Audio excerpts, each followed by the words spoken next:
Senadora Vanessa Graziotti. Vossa Excelência em seguida. Obrigada, senhor presidente. Espero que Vossa Excelência seja bondoso comigo, assim como foi com os que me antecederam. Como sempre foi. Obrigada, presidente. Até em dobro em relação a Vossa Excelência. Presidente, senhores senadores, senhoras senadoras, eu primeiro quero cumprimentar o senador Eduardo Braga e, ao tempo, cumprimento todos os participantes dessa audiência pública. E, assim como disse a senadora Ana Amélia, eu quero que minhas primeiras palavras sejam, senadora Ana Amélia, e registre a seguinte questão. Nós não estamos aqui a discutir uma questão política. Nós estamos aqui a discutir uma questão técnica e uma questão que não apenas envolve a Zona Franca de Manaus, o estado do Amazonas, mas envolve o Brasil inteiro. Quando a senadora Ana Amélia dirigia as suas perguntas, seus questionamentos, eu tive muita vontade de falar sobre alguns, senadora Ana Amélia. Mas nós vamos ter a oportunidade de ver todos os convidados falar sobre isso.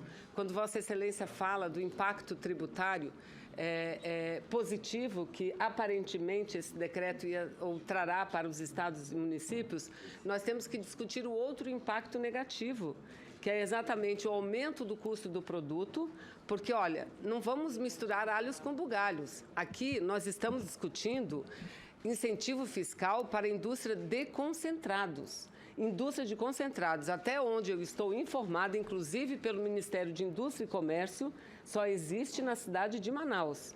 Na Zona Franca de Manaus, não existe indústria de concentrados em outras localidades do país. Então, é isso que nós estamos discutindo.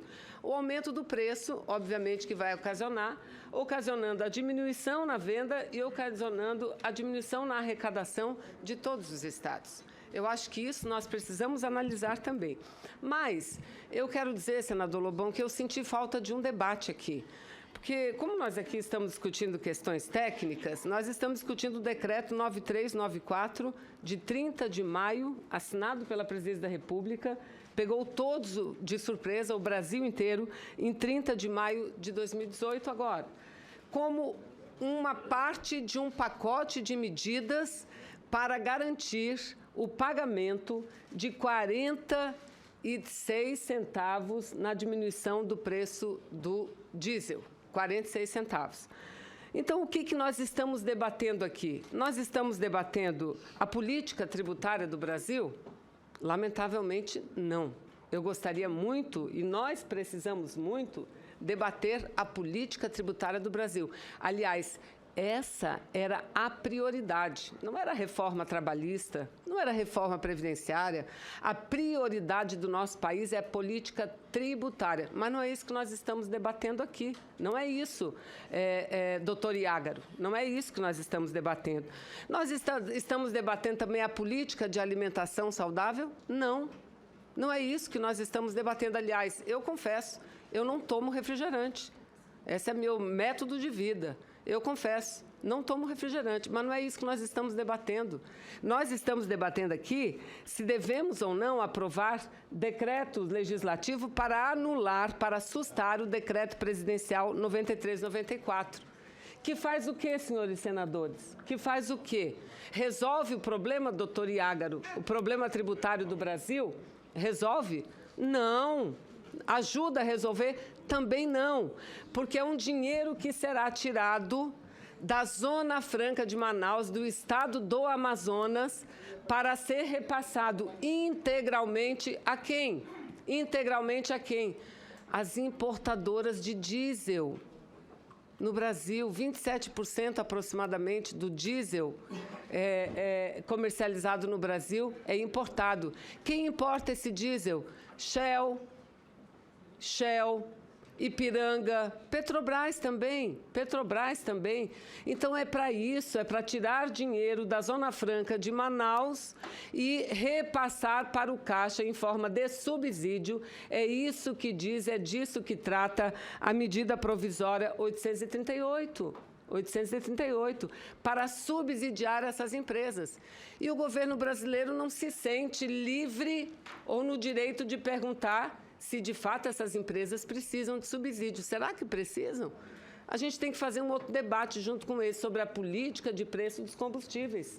É esse o debate que nós precisamos fazer. Então, veja, nós estamos debatendo aqui, tirar não é resolver o problema tributário, é tirar dinheiro da Zona Franca, e aí o alvo foi a Zona Franca, o alvo foi o único modelo legal de incentivos fiscais que tem o Brasil, reconhecido no mundo inteiro, reconhecido pela União Europeia, reconhecido por todos os blocos econômicos. Reconhecido. Por quê? Porque a Zona Franca hoje não apenas propicia o desenvolvimento de uma região muito distante dos grandes centros consumidores, uma região rodeada de florestas, não, mas porque a Zona Franca também de Manaus propicia a possibilidade da preservação ambiental. Nós somos aplaudidos. A União Europeia, num primeiro momento, quando denunciou o Brasil perante a Organização Mundial do Comércio, Vossa Senhoria sabe disso, doutor Iágaro, quando denunciou o Brasil por conta de quê? Por várias leis de incentivos fiscais. Inovar Alto, informática, vários. E Zona Franca de Manaus. Imediatamente retiraram a Zona Franca de Manaus. Mas é aí que o governo entende de atacar. O porquê, eu não sei. Exatamente, eu não sei. Eu sei que o nosso objetivo, a nossa obrigação é fazer a defesa não apenas do nosso estado do Amazonas. Nós não estamos aqui defendendo empresa A ou B.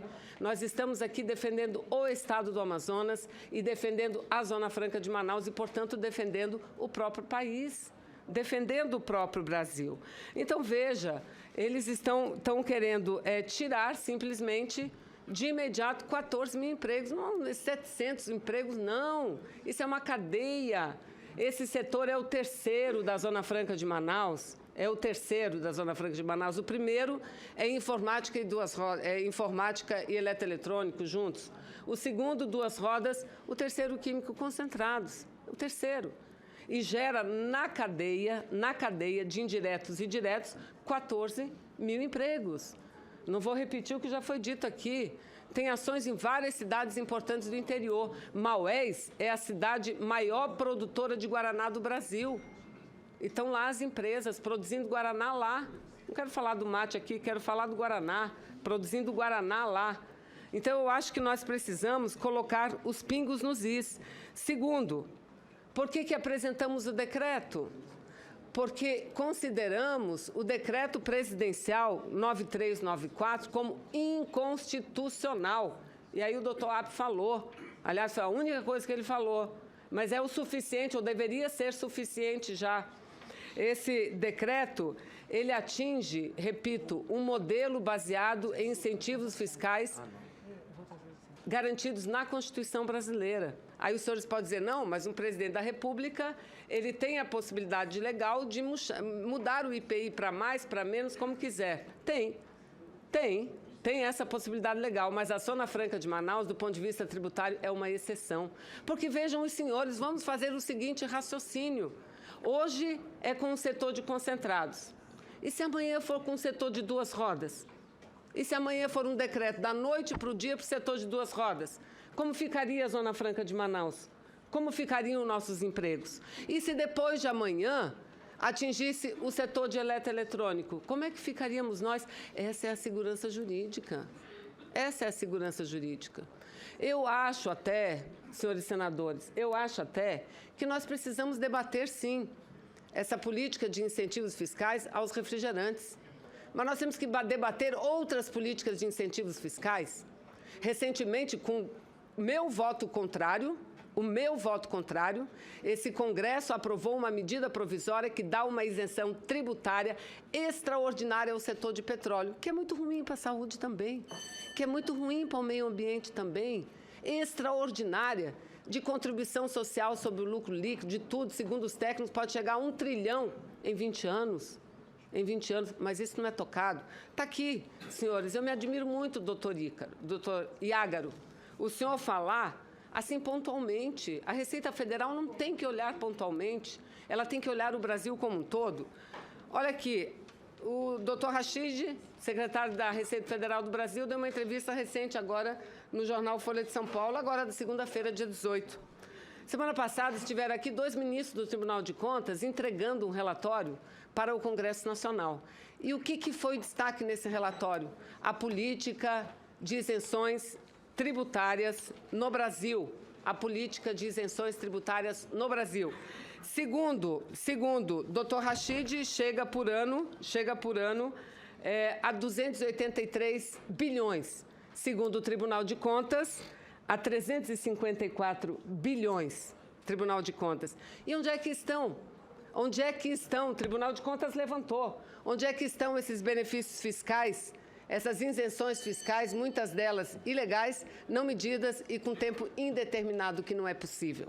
46% no sul do Brasil, 16,3% no Nordeste, 46% no Sudeste, 16,3% no Sul, Nordeste 16,2%, Centro-Oeste 11% e Norte 10%. 24 a 25 bilhões é o que custa a Zona Franca de Manaus em isenção legal, que gera emprego, que gera renda, que gera preservação ambiental. E nada tem mais valor do que isso. 24 bilhões. E não é só o polo industrial, não. O polo industrial e toda a área de livre comércio, que engloba Acre, Rondônia, Roraima e parte do estado do Amapá, além do Amazonas. Então, veja, não vamos ficar aqui discutindo pontualmente, é isso tanto, é aquele tanto. Nós não vamos resolver o problema do Brasil com isso agora. Não vamos resolver o problema tributário do Brasil. Está aqui o Tribunal de Contas dizendo, está aqui o secretário da Receita Federal dizendo, não vamos resolver, mas nós vamos prejudicar muito a Zona Franca de Manaus. E, portanto, vamos prejudicar muito o Brasil. Portanto, eu concluo, senador Lobão, agradecendo muito essa possibilidade, a sua paciência comigo, mas fazendo um apelo. Nós somos todos brasileiros. Antes de sermos sulistas, nordestinos, todos somos brasileiros. E aqui a gente precisa votar em favor do Brasil. E votar em favor do Brasil porque eu fico assim pensando, quer dizer, gera tanta revolta esse tipo de incentivo da Zona Franca de Manaus, que só vive disso, de incentivo, mas não gera revolta nenhuma que o governo esteja cortando o orçamento geral da União para dar para as petroleiras. Não gera revolta que estejam tirando benefícios da Zona Franca para dar para as petroleiras. Então, vamos pensar no Brasil. Não vamos olhar para o umbigo, não. Eu não quero saber das empresas de refrigerante. Que, pelo contrário, eu tenho aqui uma entrevista que eu recebi dizendo como o setor de bebidas, refrigerante, comemorou quando foi incluído no Super Simples, que esse sim é o maior incentivo. E, por último, eu quero perguntar, quero que o doutor Alexandre, que representa a ABIR, fale um pouco do impacto tributário para estados e municípios, e para a doutora Ana Paula, se a senhora é contrária também ao benefício fiscal tributário para as pequenas produtoras de refrigerante, baseada no Super Simples. Se a senhora é contra isso também, contra o Super Simples para esse setor. Obrigada.